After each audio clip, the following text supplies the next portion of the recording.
हो गए हैं। एक गांव की अनपढ़ गंवार लड़की को हमारे घर की बहू बनाना चाहते हैं। लोग क्या कहेंगे, सोचा है आपने? मैं जितेंद्र से वादा कर चुका हूँ कि उसकी बेटी ही मेरे घर की बड़ी बहू बनेगी। अब मैं उसके आगे और कुछ नहीं सुनना चाहता। ओह गॉड, अब मैं आपको कैसे समझाऊं? मल्लिका राजेश को समझाने की काफी कोशिश करती है, लेकिन राजेश मल्लिका की एक नहीं सुनता और अपने बड़े बेटे आयुष का रिश्ता अपने गांव के दोस्त जितेंद्र की बेटी सरस्वती के साथ तय कर देता है। ऐसे ही समय गुजरता रहता है और शादी का दिन भी आ जाता है, जहां आयुष की शादी गांव की गंवार सरस्वती से होती है। वहीं छोटे भाई रनव की शादी शहर की पढ़ी लिखी मॉडर्न लड़की साक्षी से होती है। आओ मेरी सुंदर प्यारी मॉडर्न बहू, तुम्हारा स्वागत है तुम्हारे इस नए घर में। और तू क्या यहाँ घूंघट डाले खड़ी हुई है? तू भी आजा, तेरे लिए मैं अलग से इनविटेशन भिजवाऊं? घूंघट ओढ़े खड़ी बेचारी सरस्वती अपना लहंगा संभालते हुए घर के अंदर आती है। घूंघट करने की वजह से सरस्वती का पैर लहंगे में अटकता है और वो सीधा नीचे गिर जाती है, जिसे देख मल्लिका और साक्षी हंसने लगते हैं।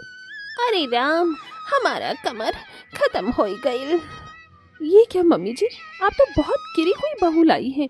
अभी तो ये ढंग से घर में आई भी नहीं है और उससे पहले ही गिर गई। So funny. और ये कौन सी लैंग्वेज बोल रही है? इसकी लैंग्वेज भी बिल्कुल इसकी तरह फनी है। बहू ये गांव की देहाती लैंग्वेज बोल रही है। बहू को घर में आए हुए ठीक से 5 मिनट भी नहीं हुए हैं और तुम दोनों हो कि उसका मजाक उड़ा रही हो। राजेश साक्षी और मल्लिका को डांटकर सरस्वती को उठने में मदद कराता है। Mummy ji, I am so tired. हमारे रूम कहाँ है? मुझे आराम करना है। तेरा कमरा ऊपर वाले फ्लोर पर है। मैंने तेरे कमरे को खुद अपनी आंखों के सामने डेकोरेट करवाया है। तेरे कमरे का इंटीरियर डिजाइन हर चीज तेरी पसंद की है। माँ जी, हमार कमरा कहाँ बा? तेरा कमरा ये सामने वाला है और बड़ी जल्दी हो रही है तुझे कमरे में जाने की। चुपचाप से पहले जाकर बर्तन धो, घर में बर्तनों का ढेर लगा हुआ है। ये क्या मल्लिका, तुम नई नवेली बहू से झूठे बर्तन धुलवा रही हो? का ना दिक्कत ना बाबूजी, हम बर्तन धो देब, लेकिन रसोई घर दिखा दी। एक तरफ जहां शहर की पढ़ी लिखी बहू अपने कमरे में पति के साथ अपनी शादी की पहली रात अच्छे से एंजॉय करती है, वहीं बेचारी गांव की गंवार बहू शादी के जोड़े में ही, जिसकी अभी तक मेहंदी भी नहीं उतरी थी, वो झूठे बर्तन धोती है। ऐसे ही शादी की पहली रात गुजर जाती है। अगले दिन सरस्वती सुबह जल्दी उठकर भगवान की पूजा पाठ करके सबके लिए नाश्ता बनाती है।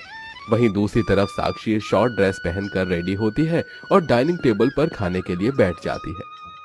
बहू तो बहुत अच्छा खाना बनाती है। न जाने कितने सालों बाद मैं इतना अच्छा खाना खा रहा हूँ। धन्यवाद बाबूजी। कोई इतना बेकार खाना कैसे खा सकता है? इसमें तो कोई टेस्ट भी नहीं है। हाँ मम्मी जी, ऐसा खाना तो मेरा टॉय भी नहीं खाए। दोनों सास बहू सरस्वती का फिर से मजाक उड़ाने लगती हैं। साक्षी बेटा, आज शाम को तेरी मुंह दिखाई के लिए कुछ मेहमान आने वाले हैं, तो अच्छे से तैयार हो जाना। और तू मेरी गंवार बहू, तू भी ढंग की साड़ी पहनकर तैयार हो जाना। कम से कम मेरे मेहमानों के सामने तो नाक मत कटवाना। शाम होते ही जहां साक्षी के लिए शहर के सबसे बड़े ब्यूटिशियन आते हैं, उसका फेशियल, ब्लीच और बॉलीवुड HD मेकअप करते हैं, वहीं बेचारी सरस्वती। हमार कमरा में आईना नहीं खे, बिना आईना के हम कैसे मेकअप करब? और साक्षी भी हमरा के अपना कमरा में ना आने देवत। माँ जी, तू क्या कहीं की महारानी है जो मैं तेरे लिए शीशा लगवाऊं? वैसे भी तुझ गंवार बहू को कौन ही देखेगा। बिना शीशा के ही तू अपना मेकअप कर ले। ऐसी छोटी छोटी बातों के लिए मेरा टाइम वेस्ट करने की कोई जरूरत नहीं है। शीशे के बिना मेकअप करना सरस्वती के लिए काफी मुश्किल होता है, इसलिए सरस्वती किचन में जाती है और कांच के और स्टील के बर्तन में देखकर अपना मेकअप करने की कोशिश करती है। ढंग से मेकअप ना आने की वजह से सरस्वती अपने चेहरे पर कहीं ब्लश ज्यादा तो कहीं फाउंडेशन ज्यादा लगा देती है। लिपस्टिक भी सरस्वती के होठों से बाहर निकल रही होती है, वहीं लाइनर भी ठीक से नहीं लगा होता। थोड़ी देर में मुंह दिखाई की रस्म होती है। अरे वाह मलिका, तुम तो पढ़ी लिखी और मॉडर्न बहू के साथ साथ इतनी सुंदर बहू भी लेकर आई हो, किसी की नजर न लगे इसे। इसका मेकअप कितना सुंदर लग रहा है। इतना सुंदर न्यूड मेकअप तो मैंने आज तक नहीं देखा। अब साक्षी के बाद सरस्वती की मुंह दिखाई की बारी थी। अंजलि जैसे ही सरस्वती की मुंह दिखाई करने के लिए उसका घूंघट ऊपर करती है। ये क्या मलिका, तुम अपने बड़े बेटे के लिए बहू की जगह जोकर कहाँ से उठा कर ले आई? कितना गंदा मेकअप है इसका। इसके तो मेकअप का बेस भी ढंग से नहीं बना है। तुम्हें एक सजेशन देती हूँ, ये मेकअप करके रात में कहीं बाहर मत निकल जाना, वरना बेचारा कोई भूत या चुड़ैल तुम्हें देखकर दोबारा मर जाएगा। मिल गया सुकून तुझे, करवा ली मेरी बेइज्जती। जा यहाँ से दफा हो, इडियट कहीं की। अपने घर वाले लोगों के मुंह से अपने मेकअप के बारे में इतनी बुरी बातें सुन सरस्वती रोते हुए अपने कमरे में चली जाती है। अरे भगवान, ई में हमार का गलती बा कि हमरा मेकअप करे के ना आवेला। जब से हम गांव से सबसे बढ़ रही त वहाँ केहू मेकअप ना करते रहे, तब मेकअप कैसे जानत रहनी। सरस्वती के गांव से होने की वजह से मल्लिका और साक्षी सरस्वती को बिल्कुल पसंद नहीं करते थे और हमेशा उसे ताने देते रहते थे। हाल में तो अब साफ हो गई बा, हम साक्षी के कमरा साफ कर देनी। सरस्वती सफाई करने के लिए साक्षी के कमरे में जाती है कि तभी सरस्वती की नजर साक्षी की ड्रेसिंग टेबल पर पड़ती है, जहां वो साक्षी का काफी सारा मेकअप का सामान रखा हुआ देखती है। ये सब सामान साक्षी के मेकअप के सामान निहल लागेला, लेकिन इतना गंदा होता हमें काम करता नहीं, ले जाके रउआ धो दे देनी। बेचारी भोली सरस्वती मेकअप किट को उठाती है और बाथरूम में ले जाकर उन्हें साबुन से धोने लगती है। पानी पड़ने की वजह से साक्षी का आई शेडो, कॉम्पैक्ट ब्लशेस भीग जाता है। तभी वहां अचानक साक्षी आ जाती है।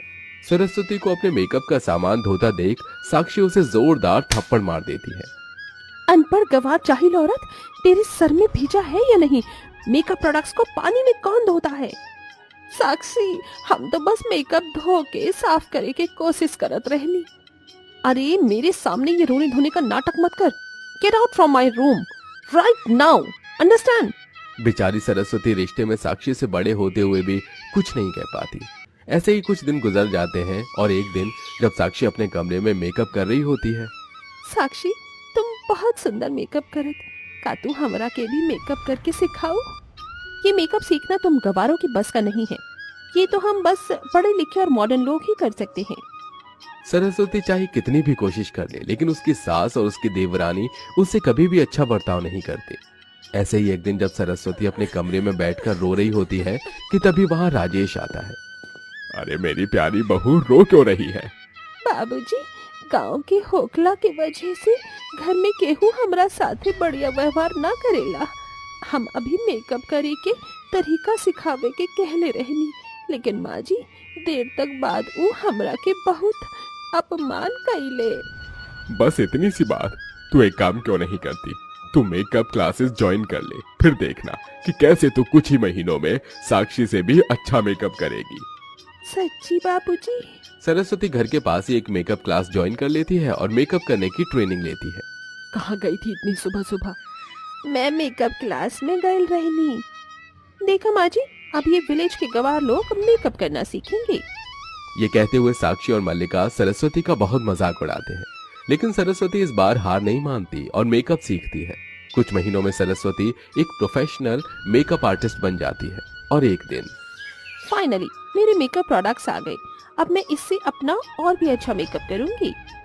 साक्षी, ए ब्रांड के मेकअप प्रोडक्ट के इस्तेमाल कईल बिल्कुल निमन नहीं खे। हो सकता है कि एकरा से आपके चेहरे पर दाग हो सकता।